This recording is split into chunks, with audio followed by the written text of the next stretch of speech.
Bapa, terima kasih, kami bersyukur Bapa, karena Engkau setia. Kuasa-Mu, karya-Mu Tuhan, yang terus menyempurnakan seluruh hidup kami.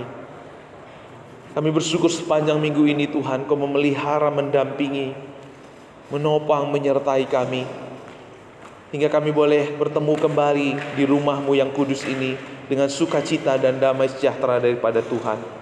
Sementara Bapa, kami rindu ditaburi kebenaran firman-Mu. Jiwa kami hampa, jiwa kami haus tanpa kebenaran-Mu Tuhan. Biarlah setiap kami yang datang di tempat ini Bapa, menerima firman, menerima kebenaran firman-Mu yang hidup, dan firman-Mu menjadi rema di dalam diri kami, membebaskan, memerdekakan kami. Berbicaralah Tuhan, kami siap untuk mendengar firman-Mu. Bapak Ibu yang siap mendengar firman Tuhan bersama saya katakan amin. Silakan duduk. Boleh kita saling memberkati dan memberikan salam senyum yang terbaik. Tuhan mengasihimu, sambil bersalaman, sambil menyapa. Tuhan mengasihimu. Amin, amin.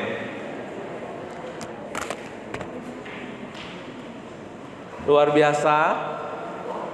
Pujian ibu-ibu mengingatkan kita untuk terus memberitakan kabar baik, memberitakan Injil Yesus Kristus dimanapun kita berada. Amin.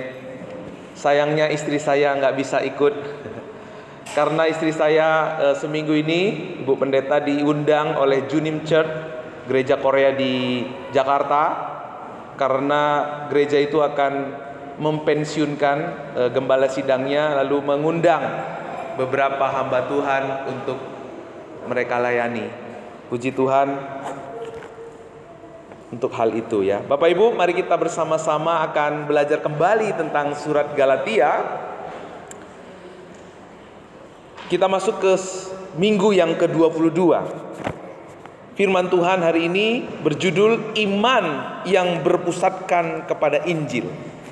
Bapak Ibu masih ingat kesaksian saya ketika saya menolong salah seorang adik tingkat saya, karena waktu itu motor yang dia kendarain untuk mengajar di desa itu, di desa-desa gitu, rusak, ngejim gitu ya. Lalu dia minta pertolongan karena kami dekat, jadi saya bantu dia. Di sini saya, mungkin Bapak Ibu berpikir, pendeta pamer kebaikan. Tidak, saya justru menceritakan kesalahan saya, saudara. Ketika saya menolong dan akhirnya sepeda motornya bisa jalan kembali, ada sesuatu yang saya perlu untuk dia, untuk dibantu oleh dia. Tapi ternyata dia tidak bisa bantu. Saya kecewa, saudara. Saya dalam hati, saya sudah bantu kamu, tapi saya minta sedikit saja kamu nggak bisa bantu saya. Saudara tahu kenapa saya kecewa? Karena saya sedang menjalani kehidupan, atau pelayanan yang saya lakukan adalah pelayanan yang didasari oleh transaksional. Ketika kita hidup menjalani iman kita dengan pola dunia ini, dengan gaya hidup dunia ini, karena gaya hidup manusia setelah jatuh ke dalam dosa, semua serba transaksional. Tadinya semua serba anugerah di Taman Eden, tapi ketika manusia jatuh ke dalam dosa, semua serba transaksional. Pola-pola transaksional ini, pola-pola kehidupan setelah jatuh dalam dosa ini sering sekali terus kita bawa dalam kita menyembah Tuhan, dalam kita melayani Tuhan. Sama seperti saya tadi. Saya dipanggil kakak rohani, saya dimintai bantuan, tapi saya menolong adik rohani saya dengan cara transaksional. Makanya saya kecewa, saudara. Strategi iblis yang perlu kita sadari, Bapak Ibu,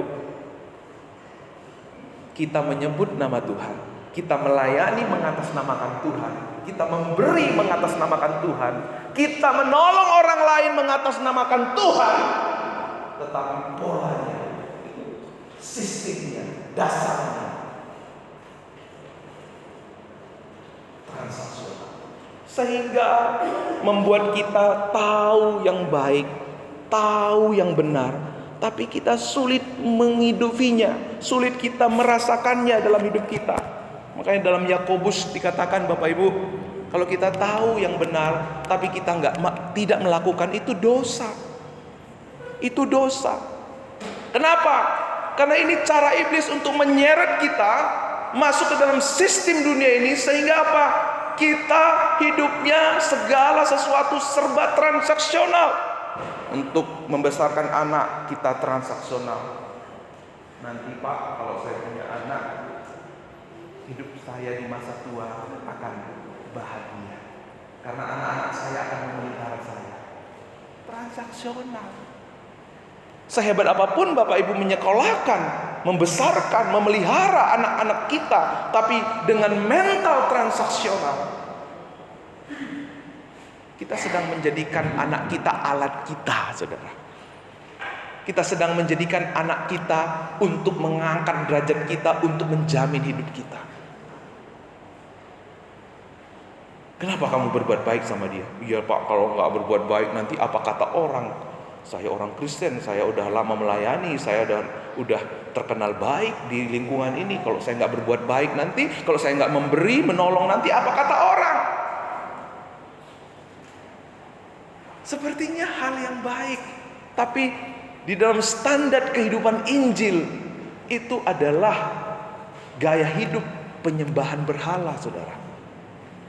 Tanpa kita sadari, kita mengatasnamakan Tuhan, melayani hidup mengatasnamakan Tuhan, tetapi kita bawa gaya hidup penyembahan berhala di dalam gereja, di dalam kehidupan kita mengiring Tuhan Yesus. Saudara, ini adalah strategi iblis untuk membawa kita kepada jerat. Ya. Ini adalah kehidupan yang sepertinya rohani, tetapi tidak pernah membawa kita hidup dalam rencana Tuhan. Ada orang berkata, saudara harus melakukan ini dan itu untuk Tuhan, ya, supaya diberkati. Allah ingin hidup saudara diberkati dan sukses. Apa yang saudara katakan, apa yang saudara imani, apa yang saudara katakan akan terjadi pada hidup saudara. Apakah ini adalah pengajaran Injil? Apakah ini adalah pengajaran Alkitab? Kelihatannya enak didengar, kelihatannya baik, tapi ini semua berpusat kepada diri sendiri. Ini semua membawa kita kepada iman yang transaksional.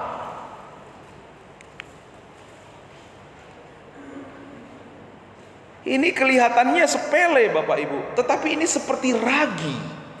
Kalau kita buat roti, ibu-ibu kalau buat roti, sedikit ragi sudah menghamiri seluruh adonan.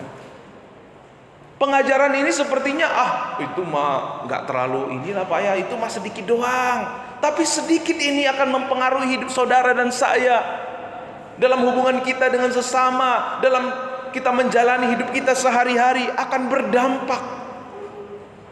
Dan iblis nggak mau apa yang Yesus lakukan dalam hidup kita itu berdampak buat hidup kita. Iblis nggak mau apa yang dikerjakan, diselesaikan oleh Yesus di atas kayu salib itu berdampak dalam hidup kita. Makanya iblis berusaha menyeret kita dalam sistem kehidupan dunia. Kemarin kita belajar ya bahwa di ayat yang Galatia 5, supaya Kristus tidak ada efeknya. Waktu kita hidup dengan sistem dunia ini, kita hidup dengan bertransaksi dalam kehidupan iman kita, maka Kristus nggak ada efeknya. Kita jatuh dari anugerah, kita lepas dari anugerah Tuhan. Paling mengerikan hidup kita bukan ketika kita nggak punya uang, atau kita dijelekin oleh orang lain, atau kita nggak ditemanin oleh orang lain. Tapi paling mengerikan dalam hidup ini adalah Kristus tidak ada efeknya dalam diri kita. Kita lepas daripada anugerah Tuhan. Maka saudara, jangan biarkan ragi pengajaran Judaizer itu merasuk di dalam gereja kita, di dalam keluarga kita, di dalam hidup kita.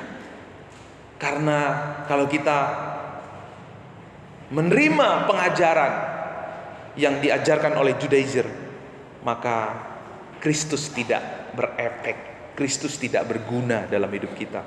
Apa yang sudah selesaikan di atas kayu salib, apa yang Tuhan sudah kerjakan di atas kayu salib, tidak pernah berdampak, tidak pernah dimanifestasikan di dalam kehidupan kita.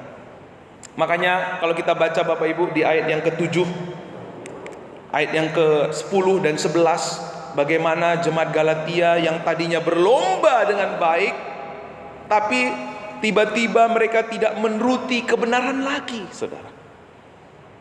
Pengajaran yang diajarkan oleh Judaizer itu tampaknya baik, sesuatu yang baik. Apa yang diajarkan Judaizer?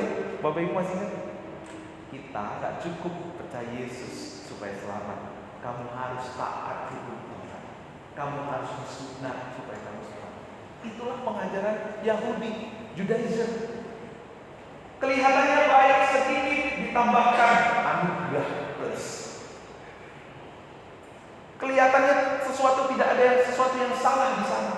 Tetapi pengajaran ini ketika itu menjadi dasar iman kita, itu menjadi pondasi kehidupan kita bergereja, berkeluarga, akan mengamini seluruh adonan. Akan membuat kita sama seperti jemaat Galatia, tidak menuruti lagi kebenaran.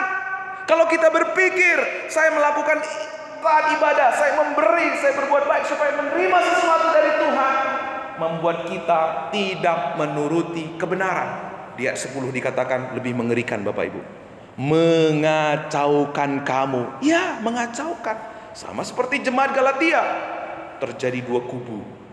Golongan Yakobus dan golongan Barnabas. Gotok-gotokan. Kenapa? Pondasinya yang salah. Masalahnya bukan karena Petrus semeja dengan orang-orang Yunani.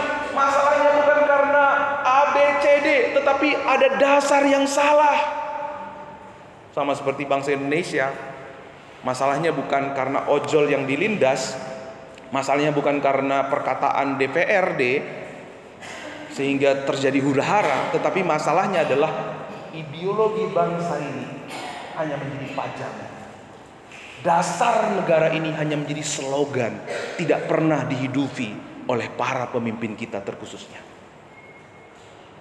Masalah yang krusial yang terjadi di jemaat Galatia, bahkan jemaat pada zaman ini bukanlah karena si A, si B, atau jemaat begini, atau pendeta begini, atau lingkungan kita begini. Masalah yang utama adalah Injil sering sekali menjadi pajangan dalam hidup kita. Injil sering sekali menjadi slogan dalam hidup kita. Nyanyian kita, di dalam setiap renungan-renungan kita selalu didengung-dengungkan. Tapi apakah itu sudah menjadi gaya hidup kita? Apakah itu yang sudah menjadi dasar hidup kita? Makanya judul firman Tuhan hari ini apa Bapak Ibu? Kehidupan yang berdasar kepada Injil kasih karunia. Tuhan mau kita mendasari hidup kita berdasarkan kasih karunia, supaya kita tidak seperti jemaat Galatia. Tadinya mereka berlomba untuk sesuatu yang baik, tetapi akhirnya mereka tidak menuruti kebenaran. Malah akhirnya kehidupan jemaat Galatia yang begitu indah, begitu harmonis, kacau balau, saudara. Bahkan di ayat 11 berkata, dan lagi aku ini saudara-saudara, jika aku masih memberitakan sunat, mengapakah aku masih dianiaya? Siapa yang suka menganiaya, saudara?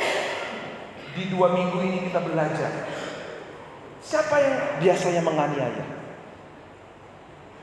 Yang menganiaya itu selalu adalah orang yang ada di pihak, ada di luar kasih karunia.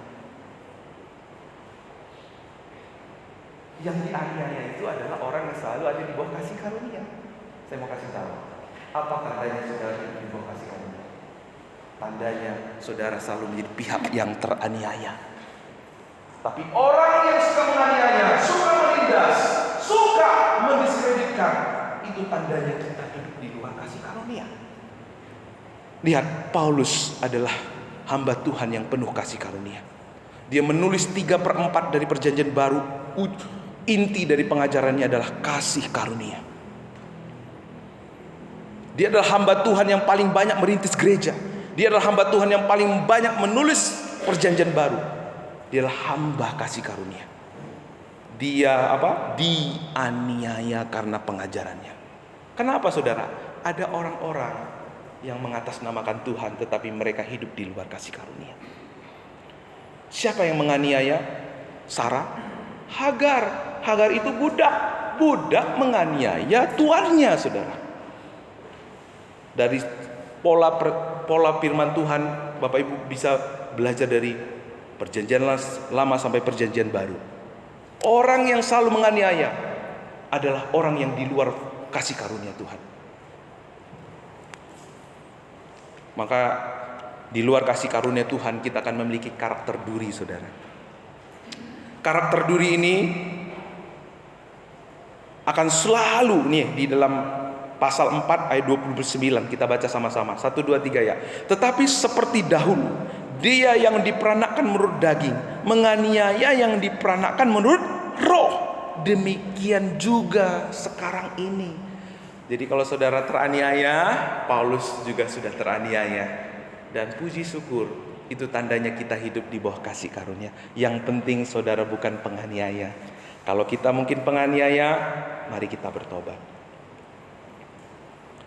Karakter duri, saudara. Orang yang ada di luar kasih karunia, orang yang hidup tidak berdasarkan imannya, tidak berdasarkan kasih karunia, hubungannya dengan Tuhan berdasarkan transaksional, hubungannya dengan manusia pun transaksional. Karakter ini yang dihasilkan adalah karakter duri. Pasti menyakiti, pasti selalu mendiskreditkan. Siapa yang dekat sama dia pasti. Maka selalu ada istilah ini, saudara. Kalau Bapak Ibu ikutin khotbah-khotbah saya selalu ucapkan ini ya. Kanan kiri oke, maju mundur kena, saudara. Orang gimana pun kalau dekat karakter duri pasti kena, pasti kena. Pasti salah. Karakter duri selalu menjadi pihak yang menyakiti dan mengecewakan. Orang yang kelihatan baik dekat dia itu salah, saudara. Oh, dia baik itu ada maunya, ada apanya gitu ya. Apalagi berbuat jahat, udah habis dihakimi, saudara. Ketika dia lebih baik, ketika melihat orang lebih baik dari dia berusaha menurunkan supaya dia tetap kelihatan lebih baik dari orang lain.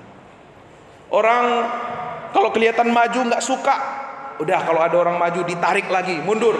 Itu namanya karakter kepiting, saudara. Nggak bisa melihat orang maju, nggak bisa melihat orang bertumbuh.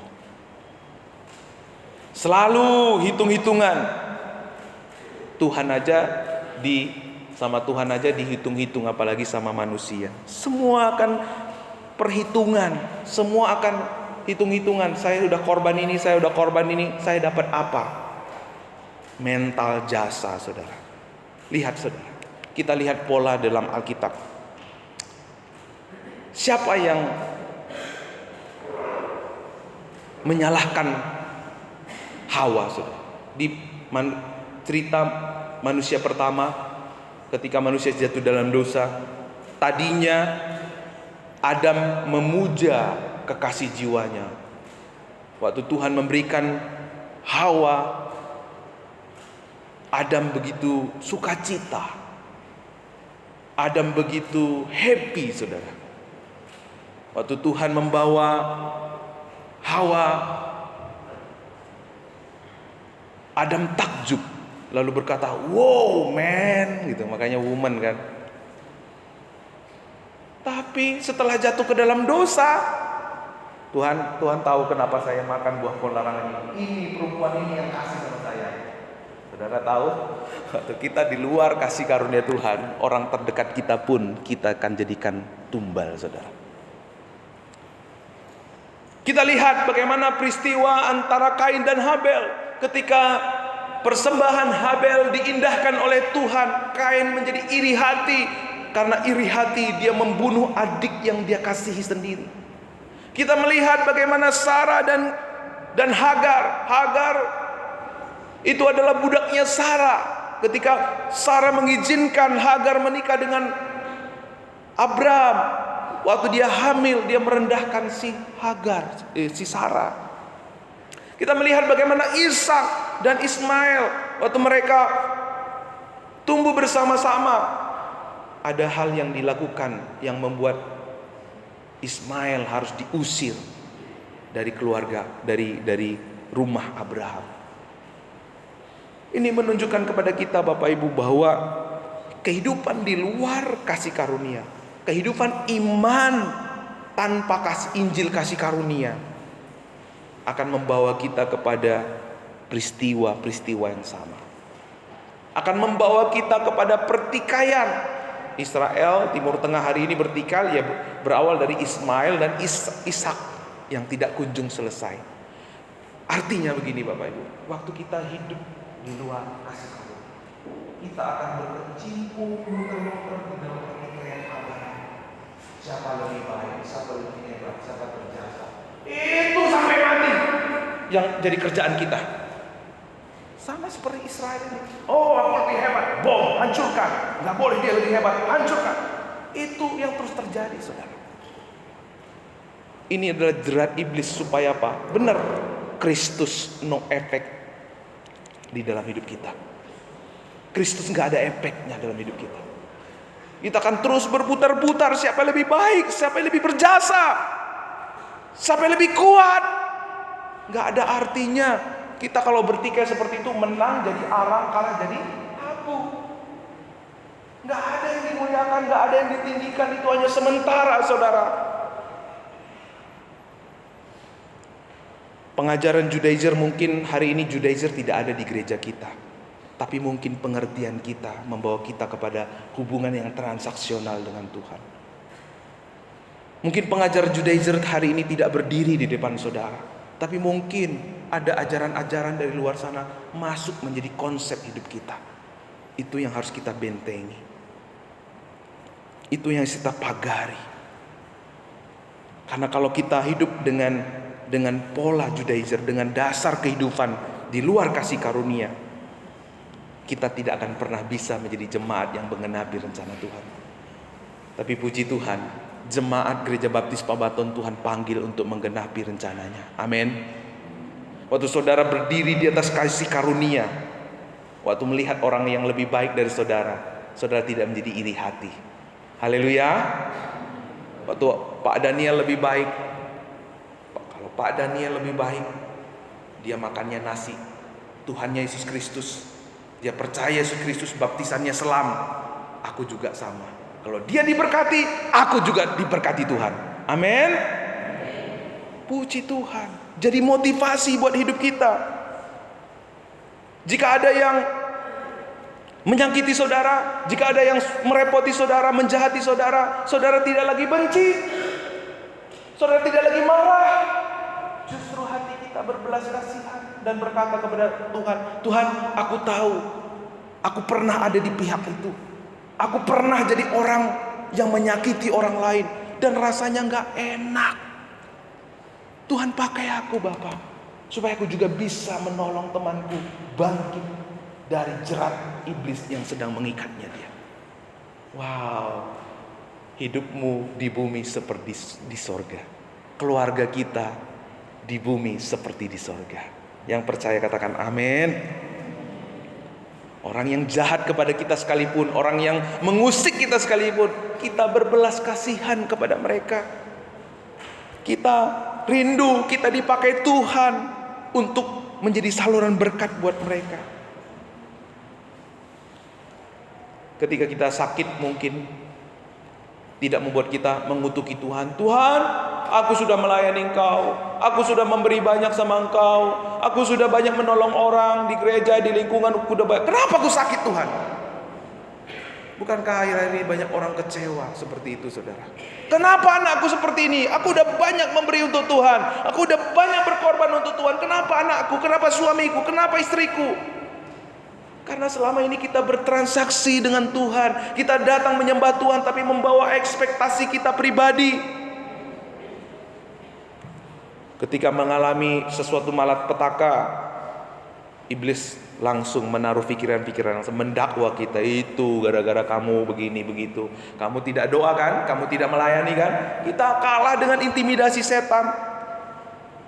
Jadi saudara, waktu kita taat melakukan sesuatu, yuk kita baca hal penting ini. 1, 2, 3 ya.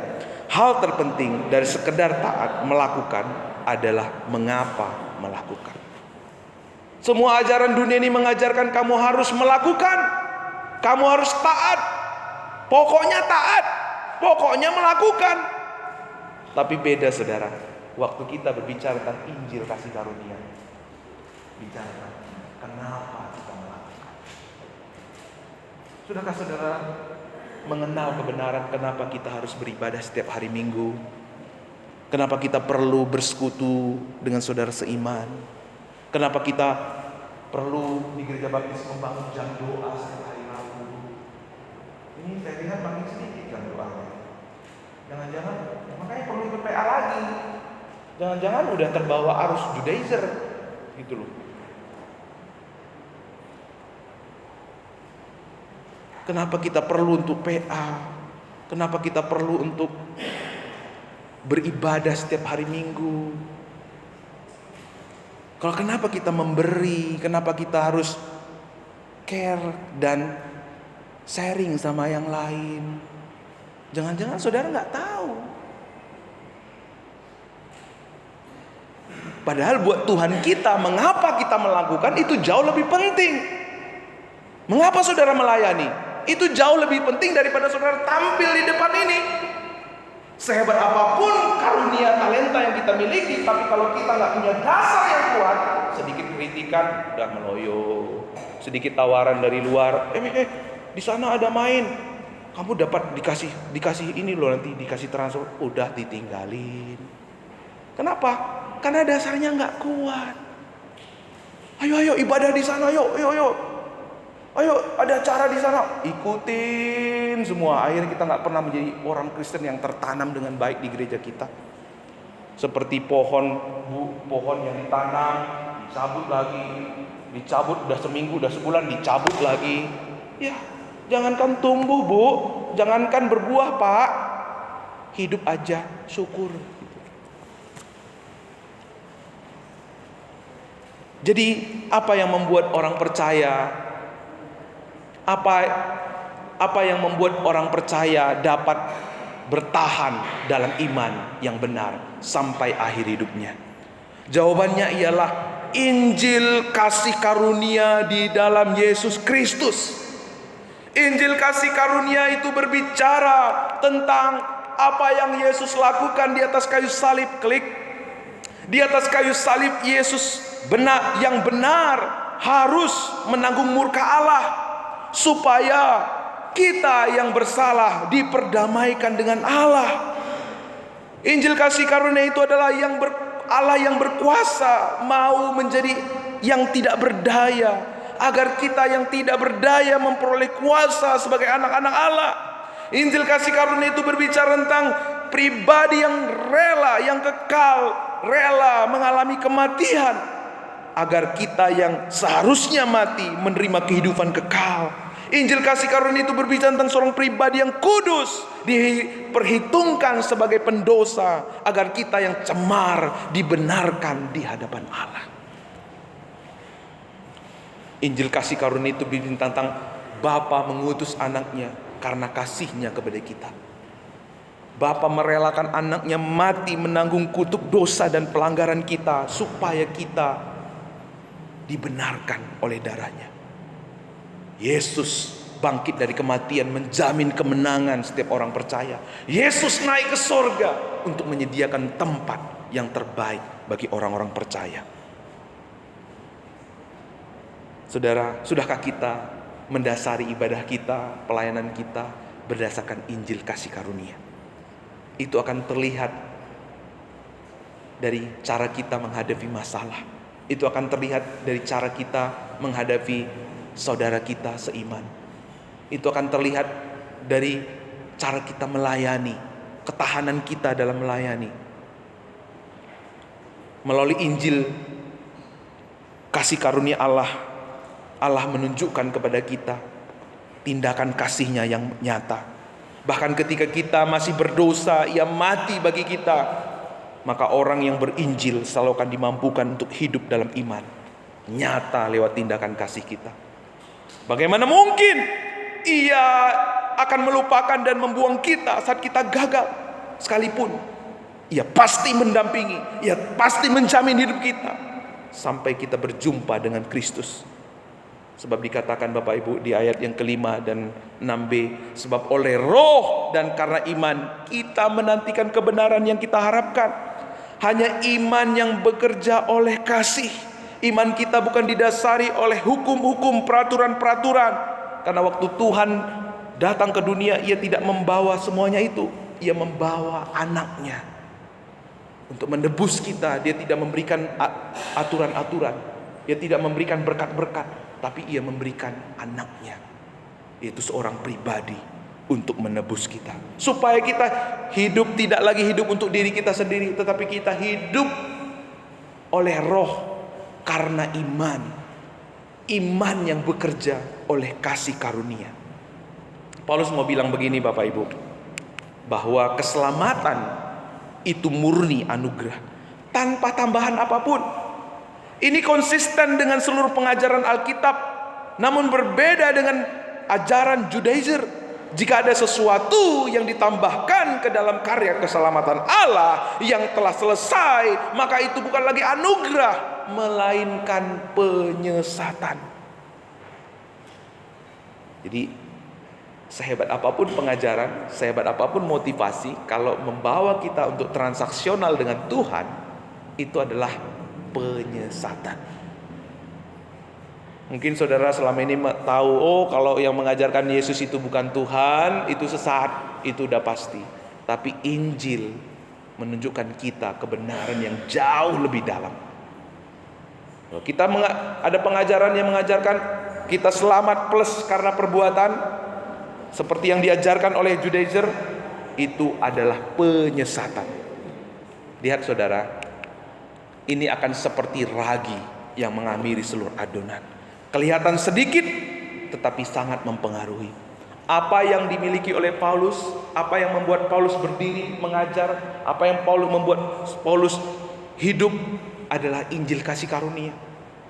Dan ini membawa perubahan yang signifikan dalam kehidupan Paulus. Mungkin orang-orang berpikir, oh terlalu enak Pak, kalau hidup dengan mengandalkan kasih karunia, nanti gimana Pak? Orang semena-mena, orang gak taat, orang gak setia gitu ya. Lihat saudara, Paulus menunjukkan kepada kita,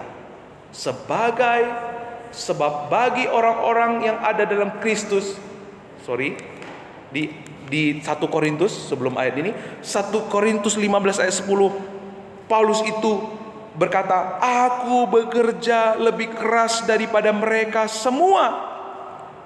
Jadi Paulus itu dasar imannya di atas kasih karunia. Bukan berarti Paulus tidak taat, bukan berarti Paulus tidak mengajarkan ketaatan, tapi ketaatan itu buah.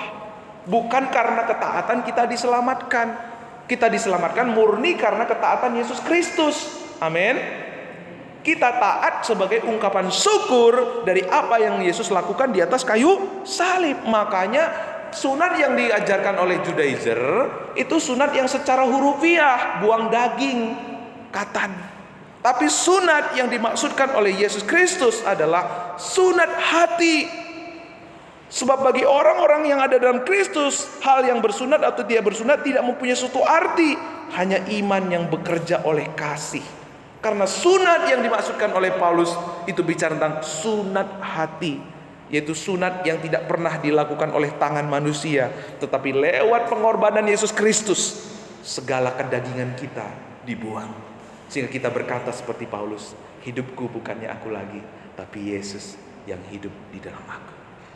Ketika saudara melayani, mengikut Tuhan dengan cara demikian, hubungan kita sama Tuhan bukan transaksional, tapi hubungan kasih. Kita melayani di tempat ini, kita beribadah di tempat ini, kita mengasihi saudara kita, kita berbuat baik kepada saudara kita, semua didasarkan karena kasih. Karena kita sudah menerima kasih yang terbesar. Kasih Tuhan yang tidak henti setiap hari memenuhi hati kita, memenuhi seluruh hidup kita, dan kita nggak pernah bisa membendungnya. Itulah yang dirasakan oleh papa kita, mama kita, anak-anak kita, teman-teman kita, dan mereka pun bisa memuliakan Tuhan lewat kehidupan kita. Jadi anugerah Allah melalui Injil kasih karunia tidak hanya menggetarkan hati kita, tetapi justru seharusnya menggerakkan diri kita untuk hidup di dalam kasih. Apapun hari ini yang menggerakkan kita, apapun yang kita lakukan, ini seharusnya menjadi penggerak kita. Waktu kita berbuat baik, waktu kita melakukan apapun, cara pandang kita berubah, saudara. Kita memiliki sudut pandang dari kemurahan Allah. Ketika ada orang baik, memuji atau menjelekkan kita, kita melihat dari sudut pandang kemurahan Allah. Sehingga waktu orang memuji kita, kita tidak jadi lupa diri, kita tidak jadi sombong. Tapi waktu orang juga merendahkan kita, kita juga tidak berkecil hati. Kita akan menjadi pribadi yang hangat di tempat yang dingin, menjadi pribadi yang sejuk di tempat yang panas. Yang setuju katakan amin. Itulah Injil kasih karunia, membuat kita pasti tampil di. Saya percaya kalau saudara-saudara sungguh-sungguh mengarahkan hati saudara, berita ini akan menggetarkan hati saudara. Berita ini akan membuat saudara seperti domba yang mendengar suara gembala. Wow, saudara. Karena itu saudara, mari kita mengarahkan hidup kita kepada Injil kasih karunia. Tuhan mau melihat sesuatu yang besar, sesuatu yang berbeda. Tuhan terus kerjakan lewat hidup kita, keluarga kita, gereja kita, melalui Injil kasih karunia. Jangan seperti saya. Sepertinya saya berbuat baik, mementoring adik tingkat saya, menolong dia, tapi saya melakukannya dengan mental jasa, dengan transaksional. Makanya saya kecewa. Waktu saya memberitakan ini, saya juga bertobat, saudara. Bertobat, Tuhan, kalaupun aku bisa menolong adik tingkatku, itu kan juga uangnya bukan dari aku. Kalau bukan Tuhan yang buka pintu berkat, kenapa aku harus sombong? Kenapa aku harus pabrik? Kenapa aku harus menuntut? Seringkali membuat kita lupa diri akan apa yang Kristus lakukan. Ingat saudara, pekerjaan iblis membuat kita lupa, lepas dari anugerah. Bagaimana kita tidak mengalami efek dari kasih karunia Allah, itu yang akan iblis lakukan. Sama seperti saya tadi. Tapi puji Tuhan, ketika saya bertobat, saudara, saya terus membangun hubungan dengan dia. Dan beberapa bulan yang lalu, puji Tuhan, saya dapat kabar baik. Dia dapat P3K. Dan dia berkata, "Bang, aku puji Tuhan, makasih doanya ya. Boleh minta rekeningnya bang, aku mau kasih berkat untuk anak-anak di rumah." Wah saudara, kita gak perlu minta, Tuhan yang menggerakkan. Orang yang mengalami kasih karunia Tuhan tidak akan lagi menuntut, tidak akan lagi meminta, karena berkat itu akan mengalir secara otomatis. Orang-orang yang hidup di bawah kasih karunia akan mengalami supply dari Tuhan. Tapi di luar kasih karunia, kita akan demand minded. Semua tuntut. Saya percaya orang Kristen yang mengalami kasih karunia tidak akan pernah lagi kata-kata menuntut keluar dari mulutnya.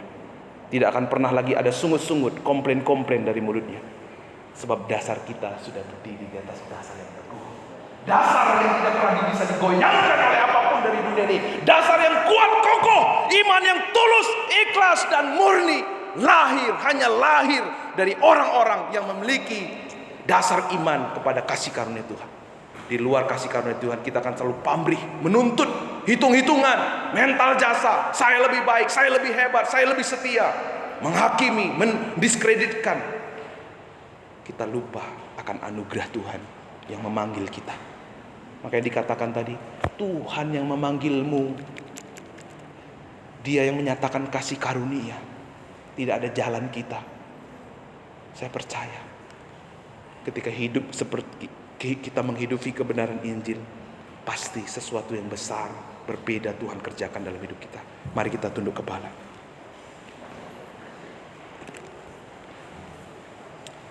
Pertanyaan refleksi buat kita semua. Sudahkah Selama ini kita menjalani kehidupan sebagai orang percaya yang mendasari segala sesuatu berdasarkan Injil kasih karunia.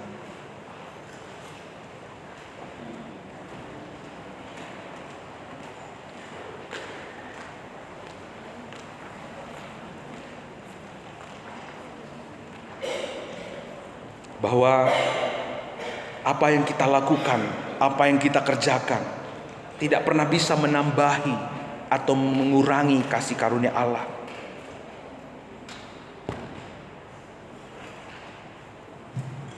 Mari kita, kalau ternyata di waktu-waktu yang lalu kita membangun hubungan transaksional dengan Tuhan, pelayanan kita, pemberian kita, perbuatan baik kita dilandasi oleh hal dasar transaksional, mari kita bertobat bersama-sama.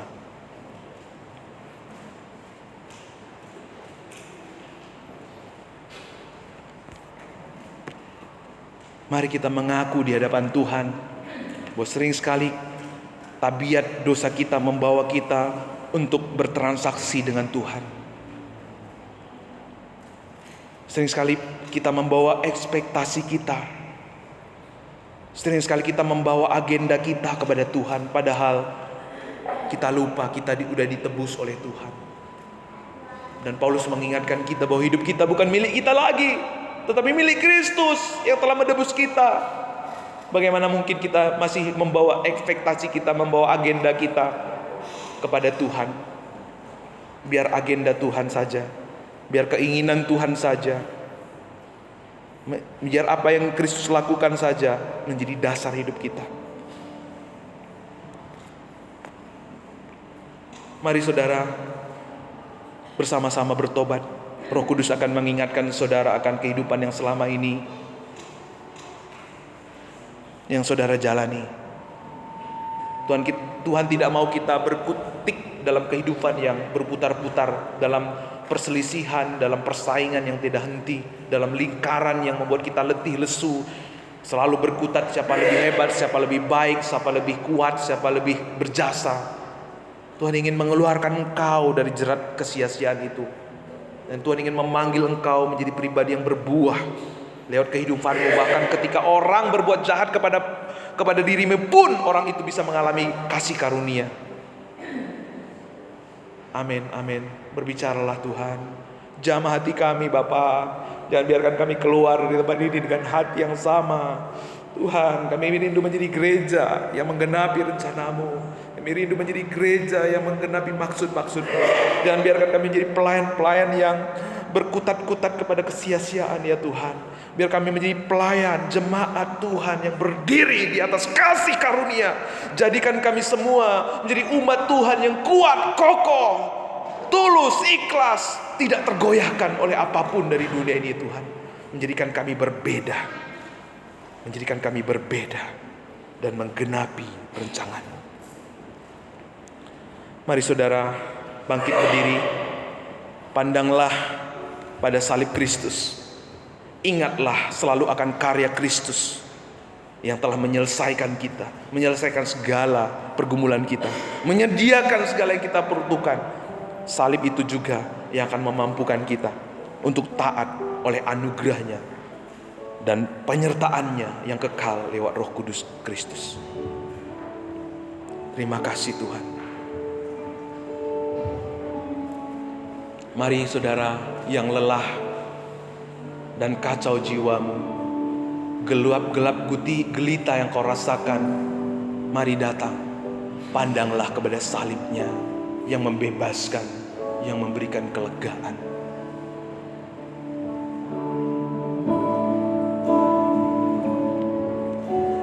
Lelah dan kacau jiwa, semua gelap gulitakan, pandanglah terang juru selamatku, hidupmu kan bahagia. Pandanglah pada Yesus,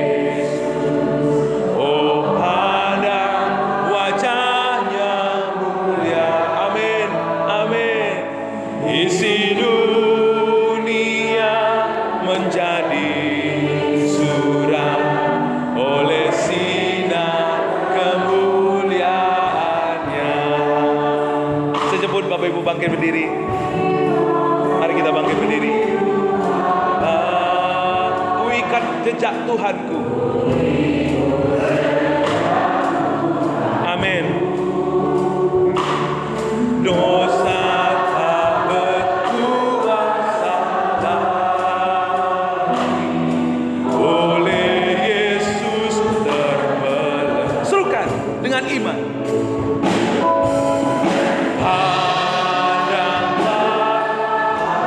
Mari setiap jiwa kami pandanglah kepada Yesus. Amin. Oh, isi dunia menjadi suram oleh sinar kemuliaan-Mu.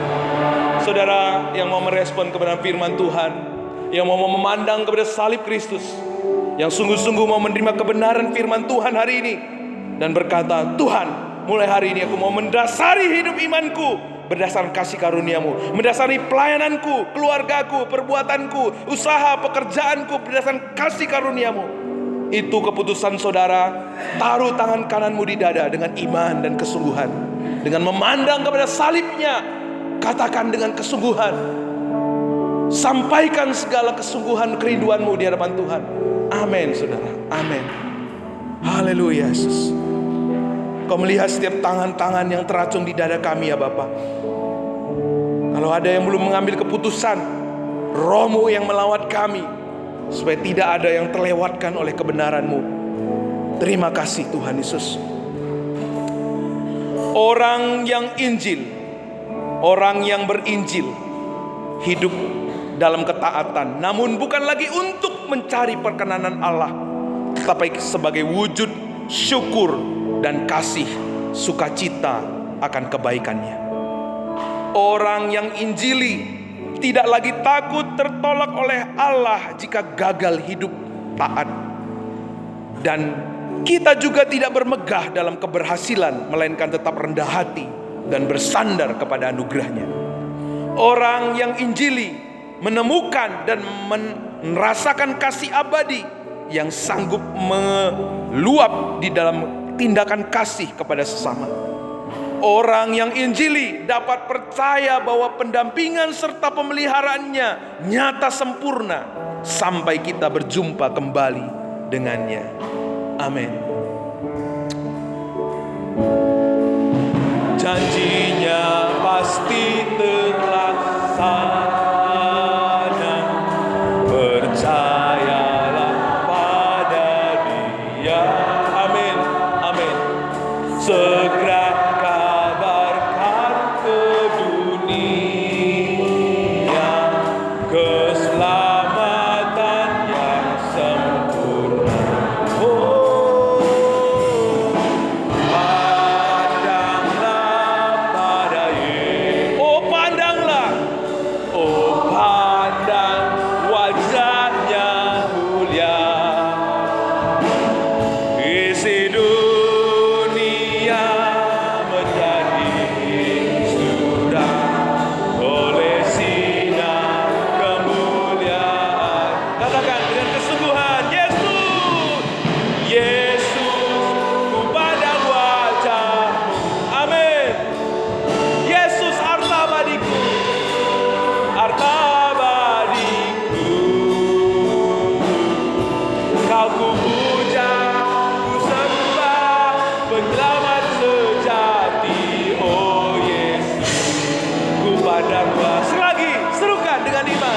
Oh Yesus, ku pandang wajah-Mu. Oh Yesus, Yesus, harta abadiku. Kau ku puja, ku sembah, penyelamat sejati. Oh Yesus, ku pandang wajah-Mu. Oh Yesus, ku pandang wajah-Mu. Terima kasih kami boleh memandang wajah yang penuh dengan kemuliaan. Kami boleh memandang salib-Mu yang membebaskan kami. Kami boleh menerima kasih yang terbesar, yang membuat kami tidak lagi hidup dengan sistem dunia, kepercayaan dunia ini. Kami boleh menemukan hubungan yang terindah dengan Tuhan, yaitu hubungan kasih. Sehingga mulai hari ini Bapa, hamba-Mu memproklamasikan segenap jemaat Gereja Baptis Pabaton hidup dalam hubungan kasih dengan Tuhan. Kami melayani, kami berbakti, kami hidup menjalani kehidupan iman kami, keluarga kami, pekerjaan kami berdasarkan kasih karunia yang kami terima dari Tuhan.